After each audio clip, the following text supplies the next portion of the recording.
কর্ণফুলী এই নামটি শুনলেই যেন আমাদের চোখে মুখে ভেসে ওঠে আমাদের দৈনন্দিন কর্মব্যস্ত জীবনের প্রতিচ্ছবি।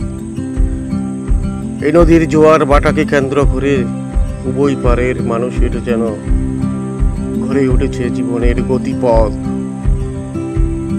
স্বপ্ন, বাস্তবতার নির্মমতা সবকিছুই। সম্মানিত দর্শক শ্রোতাবৃন্দ, গ্রিন সিটি বাংলাদেশের পক্ষ হইতে আপনাদের সবাইকে স্বাগত জানাচ্ছি। কর্ণফুলী নদীর উৎপত্তি স্থল হল ভারতের মিজোরাম রাজ্যের লুসাই পাহাড় হইতে।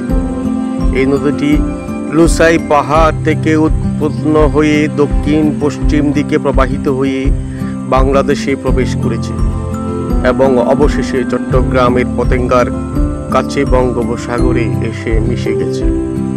কর্ণফুলী নদী মিজো চাকমা ভাষায়, যার অর্থ হলো খাওনা তুই পুই, যার অর্থ হলো বাংলা ভাষায় পশ্চিমা নদী, এবং চাকমা ভাষায় বোরগাং, যার অর্থ বাংলা ভাষায় বড় নদী।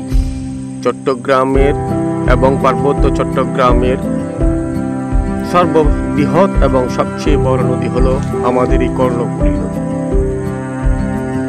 এই কর্ণফুলী নদীর স্রোতধারার মাঝে যেন বয়ে চলে আমাদের জীবনের স্বপ্ন, বাস্তব, বর্তমান, ভবিষ্যৎ সবকিছু।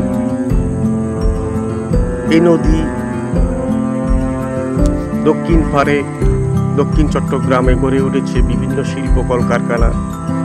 উত্তর পারেও চট্টগ্রাম বন্দর কেন্দ্রিক, চট্টগ্রামকে বন্দর নগরী হিসেবে সম্মান খ্যাতি দিয়েছে এই কর্ণফুলী নদী।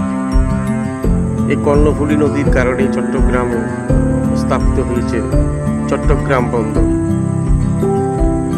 যার অবদান আমাদের জীবনে অনস্বীকার্য। যার কারণে আজকে আমরা চট্টগ্রামবাসীরা বন্দর নগরী চট্টগ্রাম হিসেবে নিজেকে তুলনা করি।